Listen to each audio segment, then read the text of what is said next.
Guys, good morning sa inyo.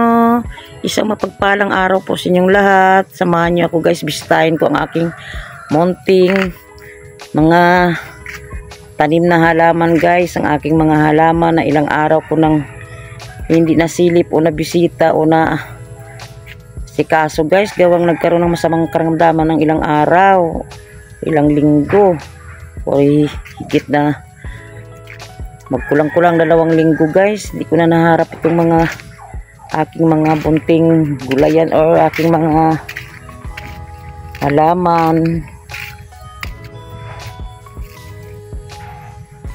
Medyo malago-lago na sila, hindi ko na nakaping-kapingan guys. Pag tayo magkaroon ng masamang karamdaman, mapapabayaan natin ang ating mga tanim na mga halaman or mga mayroon mga medyo nagkaano-ano na dito guys. Oh, nanilaw na itong proton kong isa.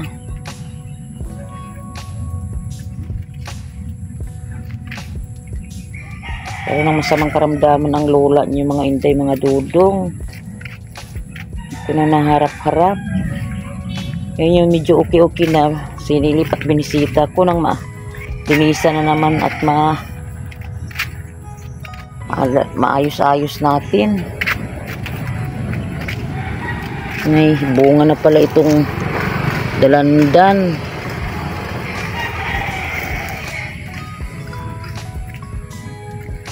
Mayroon pa rito.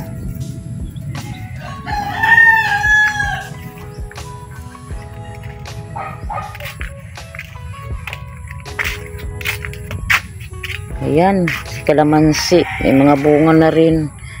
Mga dwarf to mga inday, mga dudong. Maliit na puno lang. Pero kahit pa paano namumunga na, napabayaan ko lang ng ilang araw o linggo. Ayan, nakapat lang sila.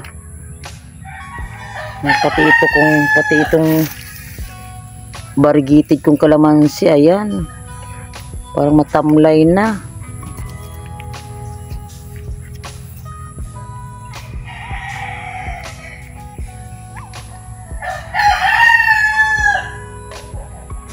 Hirap pag tayo nagkaroon ng masamang karamdaman dahil gawang ang ating mga pananim wala nang linis-linis, hindi na naasikaso. Pati ang aking mga hanging plant, ayan, tamlay na sila. Lumampas na itong si 5 fingers dyan. Ito medyo okay na ako. Ito na naman ang harapin ko.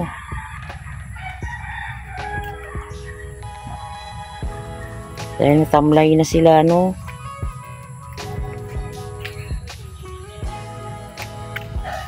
Naglalaguan na yung iba, kailangan magkakatling na naman. Ayan, naglalaguan na talaga, kailangan kapag trim na naman o kaya makapag-cutting at ang medyo maka-relax sila dahil naglalaguan at siksika na sila. Ito yung ayan, andyan na sa lupa.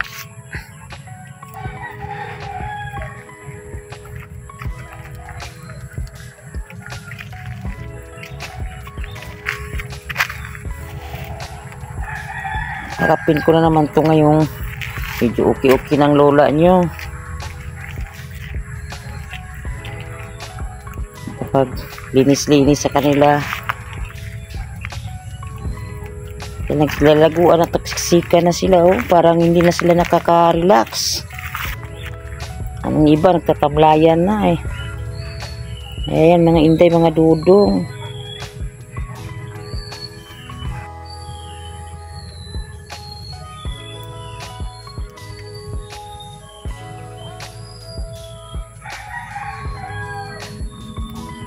Ang daming ayusin ng lola nyo. Ang daming harapin.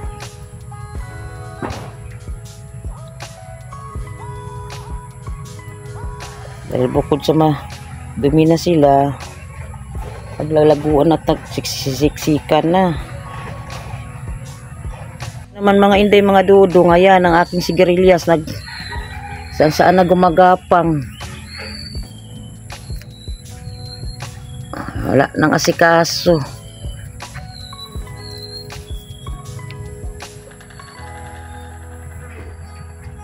Yan, medyo lumaki na rin yung mga luya ko. Dito sa aking munting gulayan, may kahit papano, may mga gulay-gulay ring nakukuha.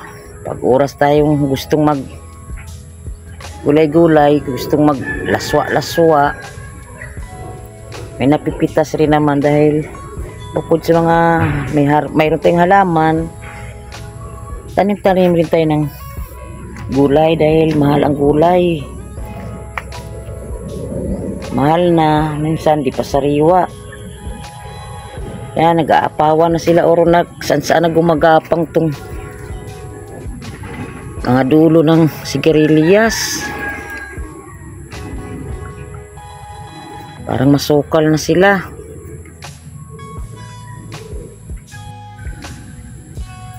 Ayan, may bunga na yung sigarilyas dahil bagong pinakwanan ko na yan sa asawa ko. Problema, hindi niya kinuha, may kinuha siyang hindi siyang kinuha, may iniwan siyang pinapagulang niya dahil gawing binhi raw. Mga inday, mga dudong, ang daming harapin ng lula niyo.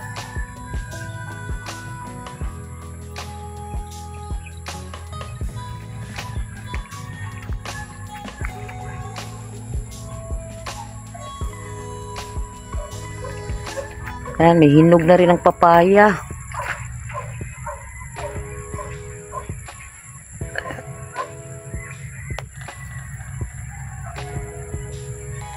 Ayan. Nakailang kuha na rin dito yung anak ko. Ayan, mayroon na naman. Pamahagi natin to sa ating kapitbahay.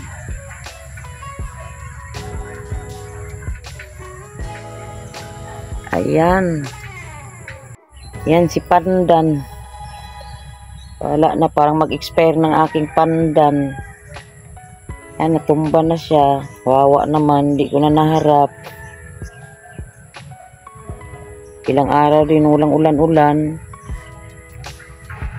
Wawa na si pandan. Gawan natin ang paraan yan, mga inday, mga dudong. Bumalik siya sa dati.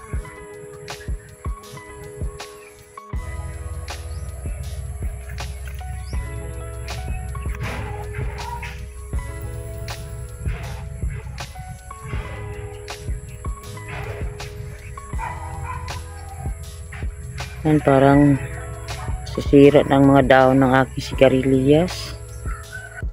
Ito ang aming lugar dito, guys, mga inday, mga dudong.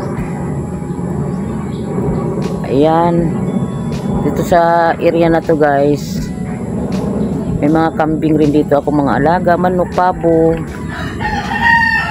Sinasamahan ko rin ng pagtatanim ng gulay. Kasama ng aking mga halaman dahil mahilig tayo sa halaman. Yan, ito ang area namin dito, guys. Samot-saring mga puno ng prutas.